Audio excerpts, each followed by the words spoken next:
Happening now at 9, honoring the families lost 21 years ago on 9/11. The story of survival from a man who survived one of America's darkest days. A lot of people on the stairs. We walked down the stairs safely. We didn't run, and we didn't dare panic, because if we did, people would get trampled. And parts of Northern California look apocalyptic as wildfires continue to rage. We take a look at the battle against the flames burning nearly out of control. Plus, President Biden is headed to Boston to deliver an address on cutting cancer death rates.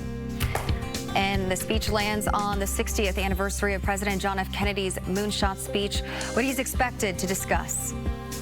Good morning to you. I'm Amanda Starrentino, and welcome to the news at 9. We will get to your top stories in just a moment, but first we do have breaking news out of Contra Costa County. 2 car crashes and a possible road rage shooting closed all lanes of Highway 4 during the morning commute. All lanes have reopened, but traffic issues remain there.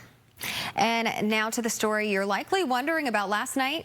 Did you feel it? A 2.9 magnitude quake rattled Piedmont around 10:30 last night. Our viewers reported feeling it from the East Bay all the way to San Francisco. And for more on that earthquake, First Alert Meteorologist Jessica Birch joins us now. We were talking earlier. Yeah. We're keeping an eye on any aftershocks. And so far, nothing too extreme. Okay. I've been keeping a close eye on that all morning long.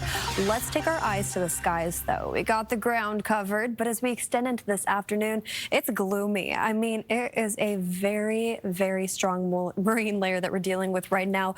As the winds push in from offshore, it looks like this is going to stick around for a little bit longer. Even by noon, just along San Francisco, along the coastline, it really splits the peninsula in half. We have the gloomy side and then the sunnier side as we extend into the afternoon. And of course, this is a typical trend for us during this time of year. But nonetheless, let's also take a look at our daytime highs, because it's just 60s near San Francisco. That's pretty much on average during this time of year.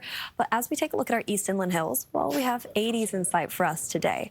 Extending into the next couple days, we are going to cool down a lot, all due to low pressure pushing its way in from the north. We'll talk more about that coming up in just a bit. But for now, back over to you.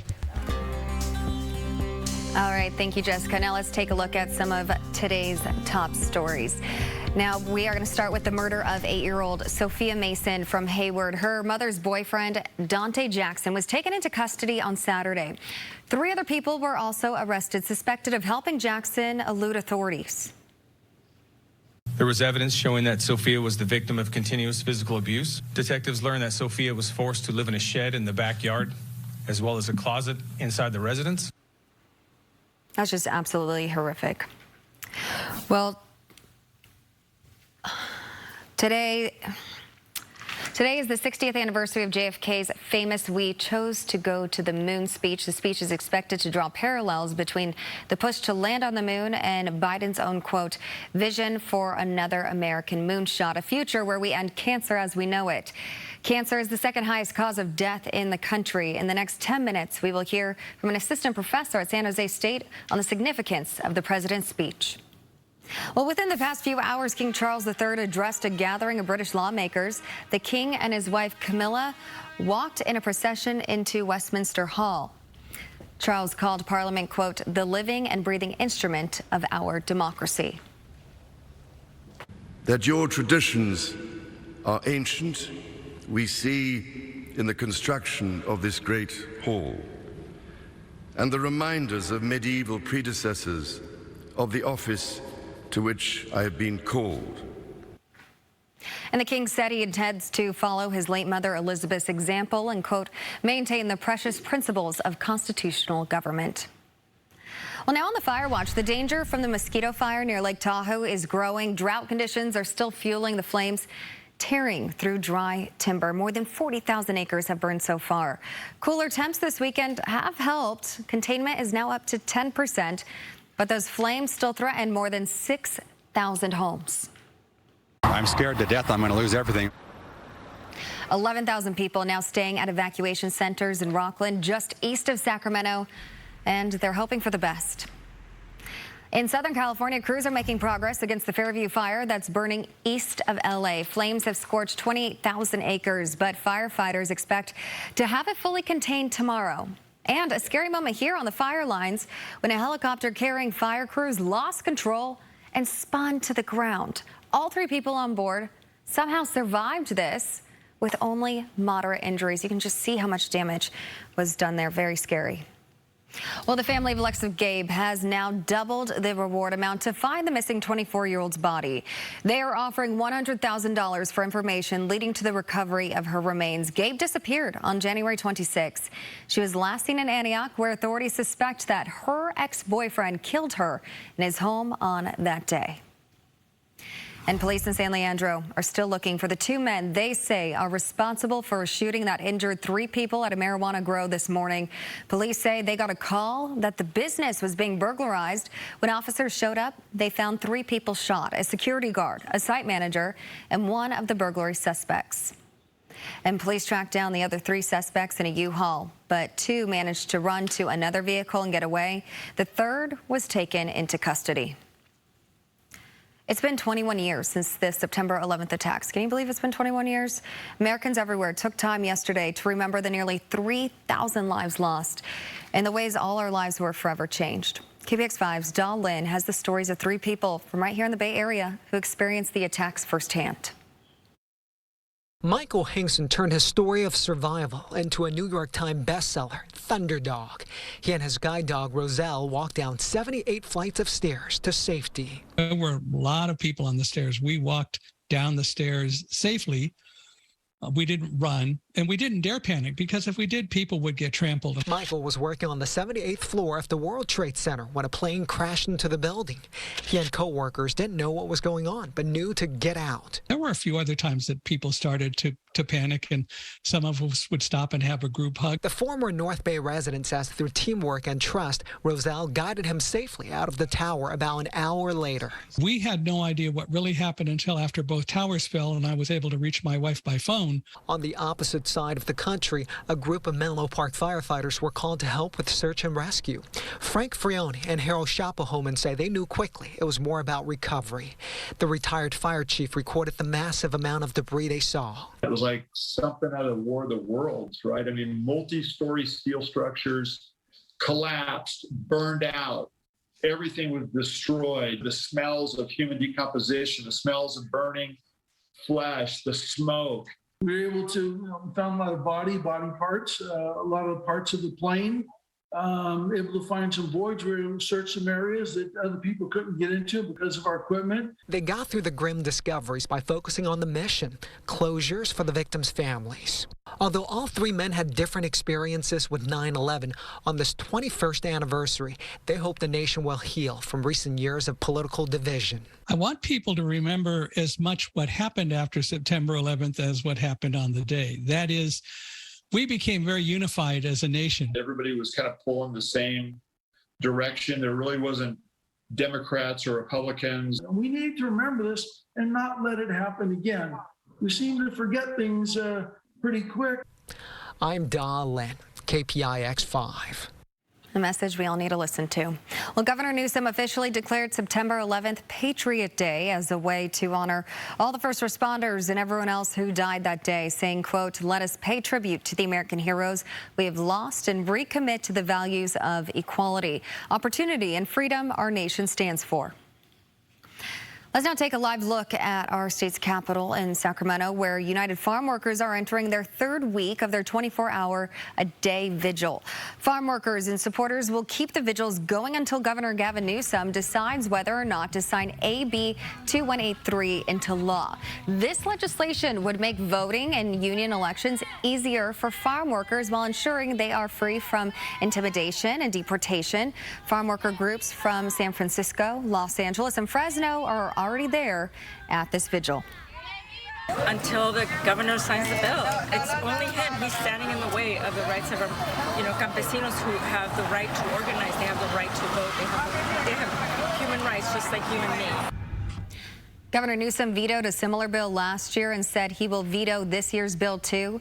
His communications director stated he wants to sign it but can't support an untested mail-in election process. Coming up, President Joe Biden has a big goal: cut cancer deaths in half over the next 25 years. And today he plans to make a major announcement about his efforts.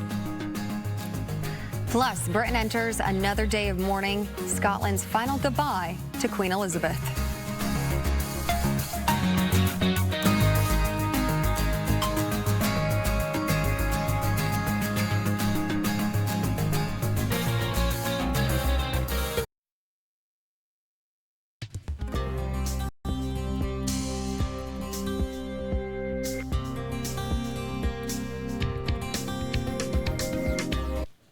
Welcome back. President Biden is in Boston to announce his goal of cutting cancer deaths by half over the next 25 years. Pretty lofty goal. It's called the Cancer Moonshot Initiative. The cancer cabinet he put together has laid out 5 key priorities, including closing the screening gap, understanding and addressing environmental exposure, decreasing the impact of preventable cancers, bringing cutting-edge research to patients and communities, and supporting patients and caregivers. So with that announcement, there's a lot of buzz and a lot of questions to go along with it. So joining us now is Dr. Marcel Dugan to break down some of the aspects of this announcement. Thank you so much for joining us. Thank you. Thank you for having me. Yeah, so there's a lot of people talking about this. What does it mean for patients moving forward? So, I mean, it's exciting that we have this new initiative, that it's back, that it was revived. It was started a few years ago, and then it cooled down for the past few years, but it's exciting to see it back. Well, there are many potential exciting initiatives for students, for patients, including the lowering of prescription drugs. That would be great. Mm-hmm.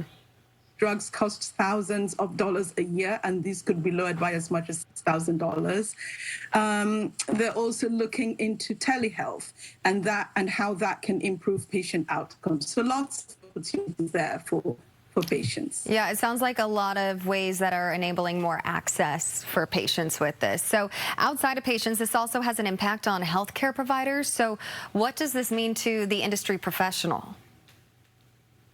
So lots of opportunities there also for industry professionals. For example, there's current research going on to look at blood tests, to see if blood tests can be used to diagnose many cancers. They're planning research to see whether blood tests could be used to diagnose many cancers. That would be great, so that, cases can be diagnosed early, which implies better outcomes for treatment. Another is that other research, they're looking at enrolling thousands of people across the U.S. over many years for randomized trials. That could also impact how providers access treatments as well. Okay, so a lot of access there for all fronts. Dr. Marcel Dugan from San Jose State University, thank you so much for your time. Well, happening today, public viewings in Scotland and England for the late Queen Elizabeth. Officials are expecting a large turnout with wait times lasting for hours. CBS reporter Ian Lee joins us live from Windsor in England. Ian. The longest serving British monarch, Queen Elizabeth II, died just days ago. Yeah, Amanda, this procession that we saw earlier today, there were people just packing the streets as we saw the coffin followed by King Charles and his 3 other siblings as they made their way towards St. Giles Cathedral. And what's going to happen now is after this service of Thanksgiving, really celebrating the Queen's life tonight, there is going to be the Vigil of the Princes, where they will stand guard around her coffin. Really, this is a way for Scotland to say its final farewell to Queen Elizabeth. Britain's long goodbye to Queen Elizabeth is now officially underway. On Sunday, a hearse carried the Queen's coffin from the Scottish country home where she died to Edinburgh, Scotland's capital.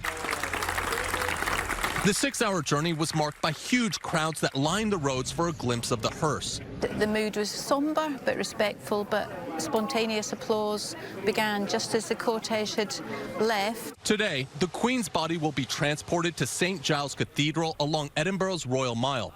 Elizabeth's son, the new King Charles III, will lead the procession, which will conclude with a private service. Afterwards, members of the public will be able to come pay their respects in person. Queen Elizabeth is expected to lie at rest in Scotland for about 24 hours. Her coffin will then be flown to London for an extended public viewing. Charles began his day with his first address to Parliament as king, vowing to continue his mother's dedication to the nation. She set an example of selfless duty, which, with God's help and your counsels, I am resolved faithfully to follow. The death of the UK's longest reigning monarch has prompted an outpouring of grief across the country. For most of her subjects, the 96-year-old was the only monarch they had ever known. She'll be sorely missed, not only by her family, but I think everyone that she's come into in their lives. There's been a lot of concern and speculation online over what will happen to the Queen's corgis. They're reportedly going to remain together and in the care of her family. The BBC says the dogs will be jointly adopted by her son Prince Andrew and his ex-wife Sarah Ferguson. And Ian, we are all happy to hear that the corgis are still going to a family home. And we know the Queen's funeral is a week from today. So what can we expect to happen between then and now?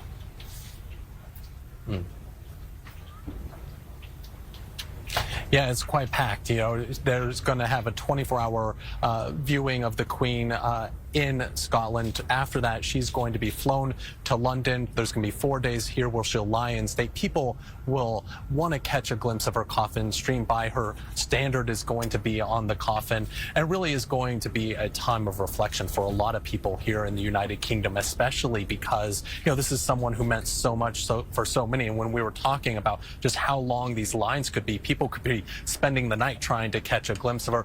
Then the funeral is going to take place on Monday, September the 19th. We're expecting heads of state from around the world and royalty to descend on London. It's very strict how they're going to be able to get around. We're told that they're only going to be able to use buses to get to Westminster Abbey, where the funeral will take place. And then once that's done, the Queen will be buried behind me at Windsor Castle at St. George's Chapel with her late husband, Prince Philip. All right, a lot happening this week, and a lot of people paying their respects, too, to honor probably the only Queen they've ever known. Ian, thank you so much.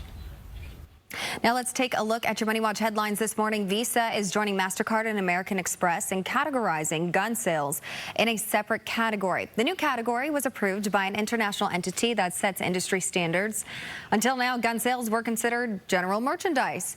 After spending 2020 cooped up and without much fun, Americans splurged in 2021. The federal government reports on average Americans spent nearly $4,000 on entertainment. That was up almost 23% from 2020. The amount consumers spent on things like campers, boats, and sporting events was the highest on record. The latest Apple operating system, iOS 16, set to release today. It includes updates like lock screen customization, the ability to edit and update iMessages, and new options for editing photos. iOS 16 launches in about 40 minutes. That's at 10 this morning. And coming up in about 30 minutes, we'll have Ian Scher with CNET to break down all of the big updates.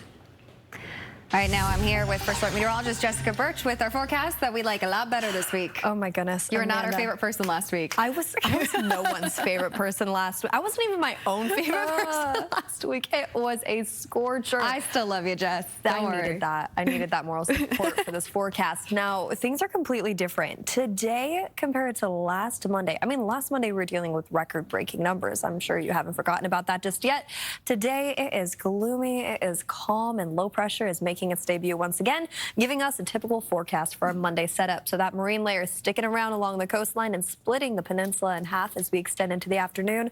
That's going to give us daytime highs only in the 60s just near San Francisco as well as Pacifica, 80s and 70s off in our East Inland Hills. And I mean, you saw Conquer's forecast today, right? 85 degrees. Tomorrow it's going to be 75, and that's thanks to low pressure troughing in from the north. This is going to be a big game changer for us, and it's also going to impact our winds too, for the better actually. And here's the reason why. We're getting fresh Pacific air pushing in from offshore around 10 to 20 miles per hour, gusting up to 30 at times just closer to San Francisco. That's going to help our That is going to help our air quality. Those are the words I was looking for as we extend into the next couple days. And we're no longer going to be dealing with moderate conditions as that smoke plume actually starts pushing its way off into the east.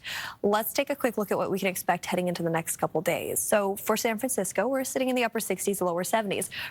Pretty typical for us during this time of year with partly cloudy skies, but 80s into 70s just within the matter of a day. And then the 70s stick around. I'll take that forecast. It's beautiful as we extend into the next couple days. We'll keep you updated here in the Weather Center, but for now, back over to you, Amanda. All right, thanks, Jess. The 49ers were up 10-0 in the third, but it all fell apart and quickly. Oh, this was torture. Coming up in our Red and Gold report, we show you what happened.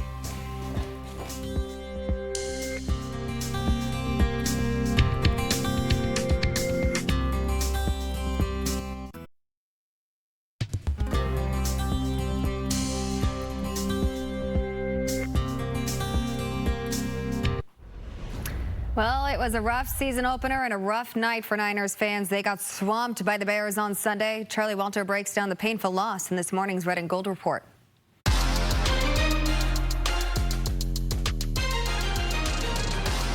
I didn't know I'd turn into a chief meteorologist today for KPIX 5, but the weather conditions not good whatsoever. You can see the slop on the field. It was ugly, but both teams had to weather the storm, and it was the Chicago Bears who benefited on their home field. 19-10 winners due to some untimely penalties and, of course, the turnovers. It's intercepted by Eddie Jackson. Just too many mistakes. A lot of stuff to clean up for sure for me.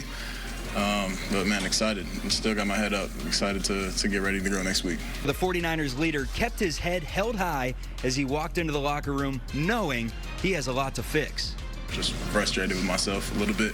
Just feel like I'm a lot better than that. I hate to make excuses, but it's hard to throw the ball when you're running around in puddles. We have an amazing team, and we're gonna get back to work, clean up what we need to clean up, and keep it going. I think we're going to have a special year. It's a little hiccup in the road, but, nothing's stopping us. With the Red and Gold Report, I'm Charlie Walter. Anti-Semitic crimes are on the rise here in California. Officials report a 32% increase. We hear from the Jewish Community Relations Council director about what is being done to make a change right here in the Bay Area. And a new report from the State Bar of California shows the lack of diversity in the attorney pool. We look at the numbers.